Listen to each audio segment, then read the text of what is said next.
Stoicism is very interesting because it's been around for thousands of years, and Mm-hmm. it seems like the geniuses of long ago just didn't Mm-hmm. have the same science, but they had deep intuition into looking at the world around them, Mm-hmm. and through the process of introspection and intuition, we're creating these theories that are sort of standing on their own two legs now. Yes. When I read the Bhagavad Gita a couple of months ago, that one hit me hard.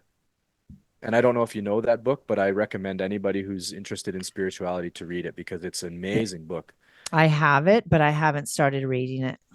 Yeah, well, I mean, Yeah. you can't really spoil the book because you need to read it all anyhow. But Yeah. the main character's Mm-hmm. name is Arjuna, and he's a Mm-hmm. prince and he's going to go to war, but he's actually talking to God the whole time. And it makes it appear like God's in his chariot, but actually God is sort of like his ego. And Right. and there's this idea that at the end of the book that the whole time he recognizes that he is one with this source, Mm-hmm. that God is him and he is God, and so is everybody else. And in this way, Arjuna, the main character, ends up finding peace with his fate because it is what it is.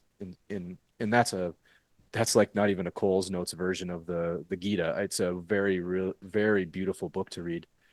It really helped to deepen my spirituality and knowing that Mm-hmm. for thousands of years, humans have really, really smart ones have been talking about this, and now physicists are just finding out the math and the science and the Yeah. geometry that's proving what they've been saying for thousands of years. Yeah. They're bridging the gap.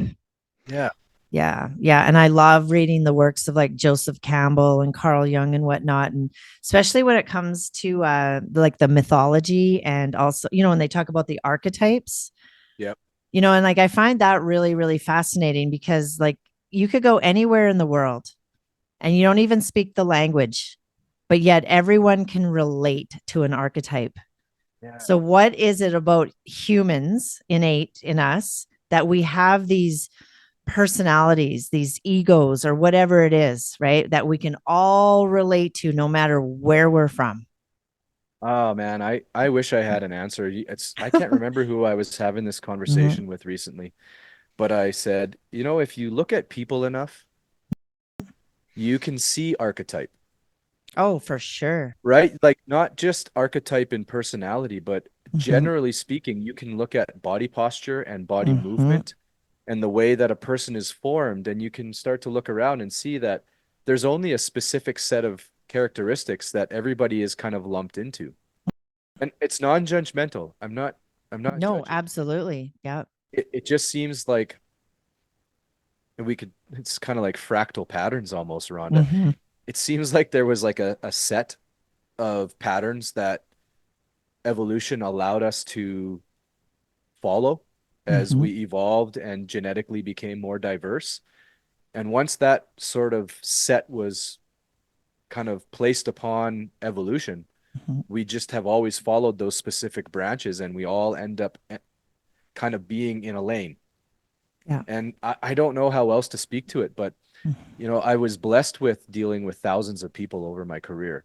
Right. And I really love to watch people. And one of the great gifts that I've obtained from my career is learning to see people and learning Mm-hmm. to sense them and feel them. And so I can go to a mall and I can look around and I can just, that guy right there is exactly like what my dad walks like. And he's got the Yes. same shape and Yeah. form. And that woman right there reminds me of my friend from grade eight that I know, and they look very similar in their movement, the way Yeah. that they walk and the gait. And, some people have illnesses and their body morphology has changed because of weight gain or loss, Yeah. but then they still fall into these categories.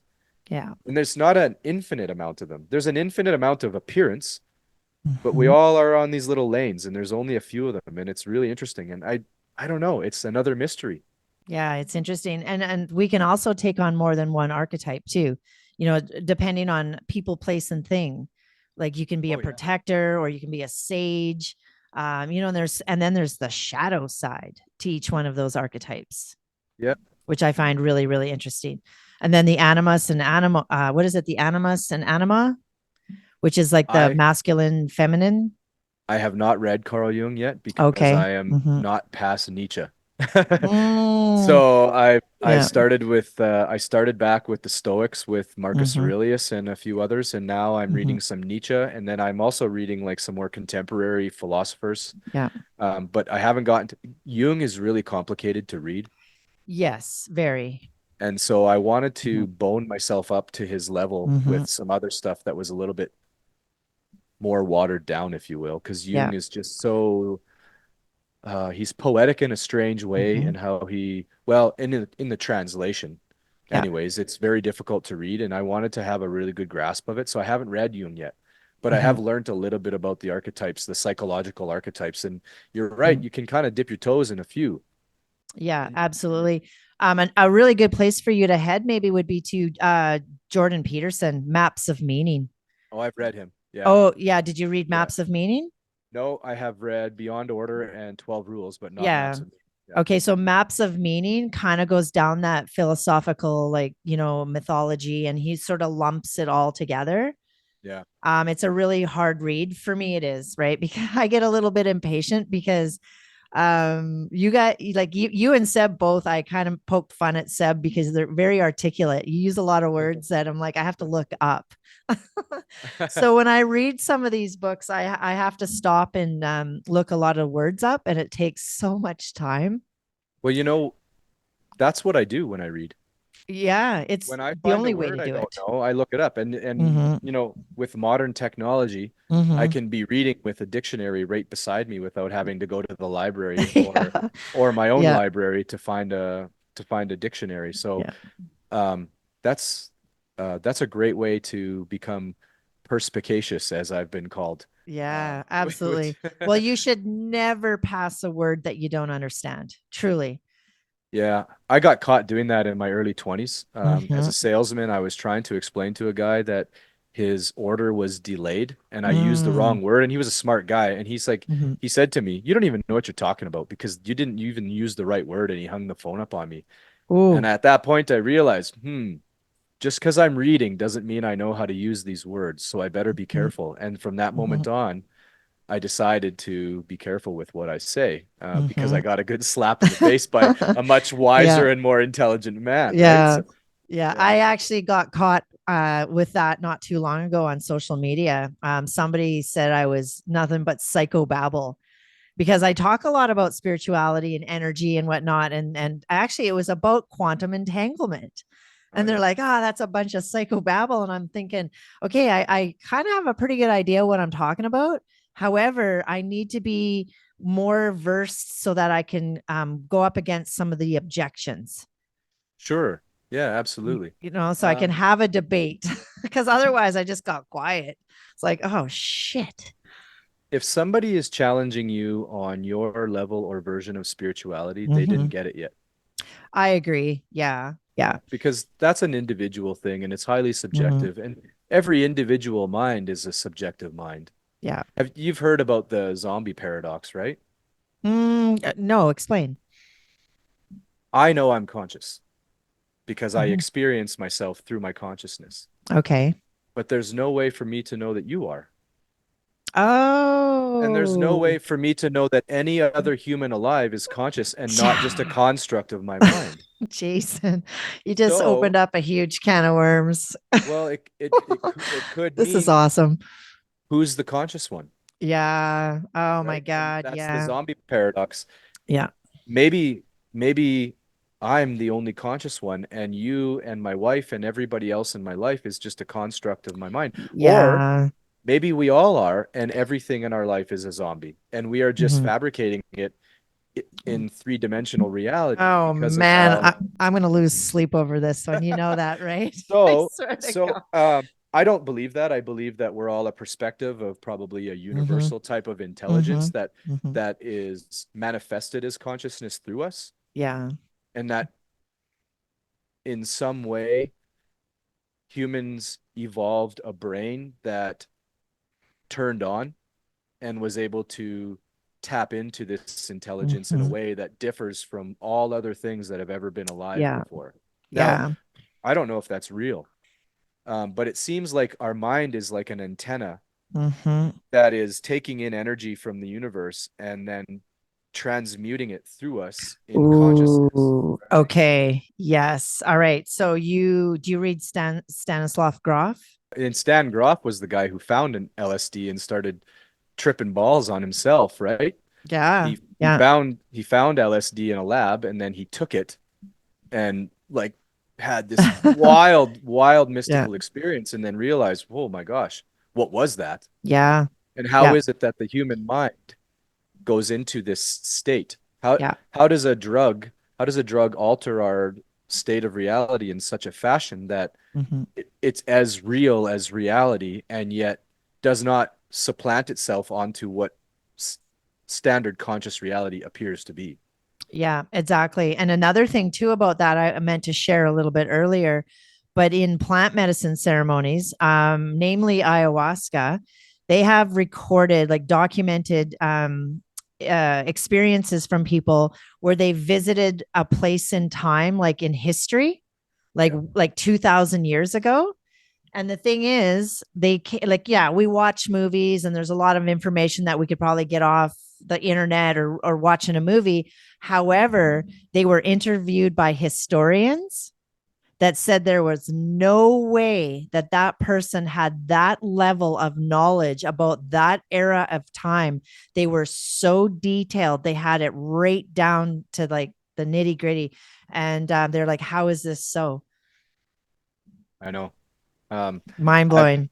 I've had some plant medicine ceremonies myself, Mm-hmm. and unless you have also had a plant medicine ceremony, whether it's like psilocybin or Mm-hmm. DMT or ayahuasca, cannabis, I don't know if it's psychedelic. I mean, if you're using it in the right way, you can have some really enlightening, Yeah. mystical experiences, which I would say border on psychedelic, but The shaman that I work with say that cannabis is definitely a psychedelic okay. and also the sister to ayahuasca. I don't know about the sister. Yeah, that's the ganja. Oh, ganja is the Yep. sister. Yeah, Oh, is a okay. sister to Okay. ayahuasca. Yeah. And it makes sense to me. I know like a lot of the viewers are going to be like, yeah, okay, whatever. But the more I study with the shamans and the more work I do in this field, I'm starting to be like, yes, that totally makes sense. Oh, yeah. Well, Yeah.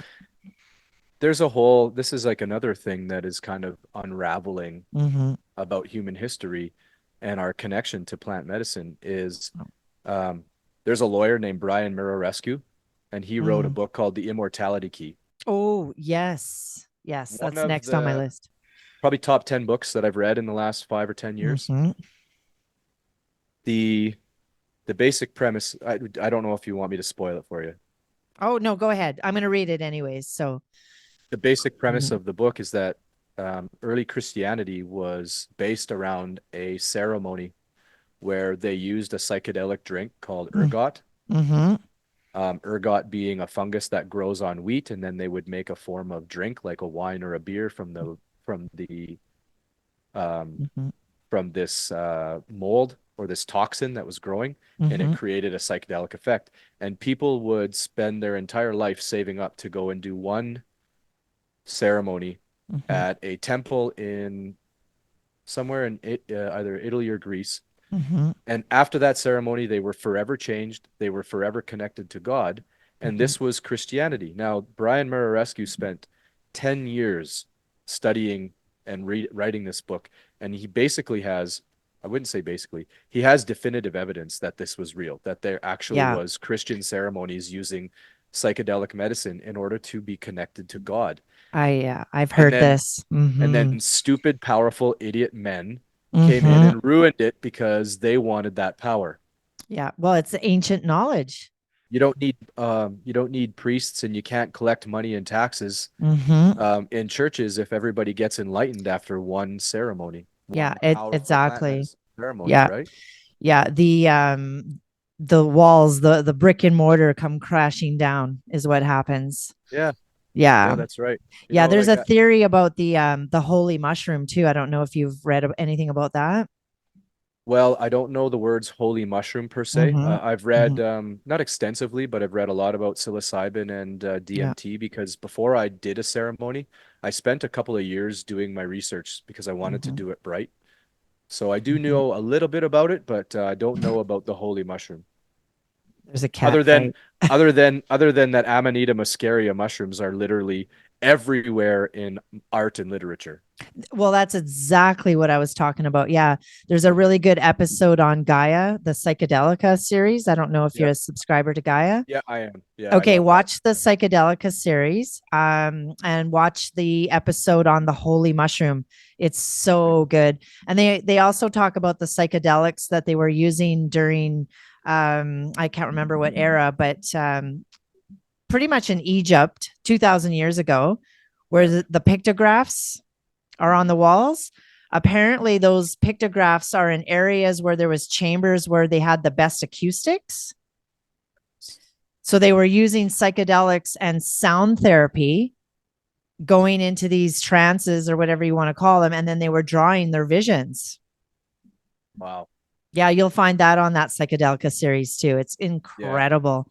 Kind of makes you Gaia think. is an incredible app. I really love it. It is so good. Yeah. Yeah. Joe Dispenza, the Rewire series. Yep, I've Um, watched a lot of those yeah. episodes. Yeah. Psychedelica, go over there. There's two Mm, seasons and it's really well done. yeah. Well, and to kind of bind this all together in Mm-hmm. the idea of spirituality, it's all connected because what it ends up doing when you kind of, like you drop the curtain or you pay no attention to the man behind the curtain, right? Yeah, right. Yeah. Is you get a peek at the Wizard of Oz. You get Mm-hmm. in all these things, whether it's holotropic breathing, Mm. which can lead to psychedelic experience, Yeah. meditation, which can lead to out of body experience and Mm-hmm. real deep psychedelic journeys. Yeah. Whether it's DMT or plant medicine or any of the other modalities, whether it's studying physics and realizing there's something more to it, or Mm-hmm. studying shamanism or stoicism or Eastern philosophy, Mm-hmm. it's all pointing to something that is way beyond what we've all been told. That Yeah. there's another level. In fact, there's Yes. probably multiple levels that we just aren't tapped into because we're probably we probably de-evolving our ability to. Oh, 100%.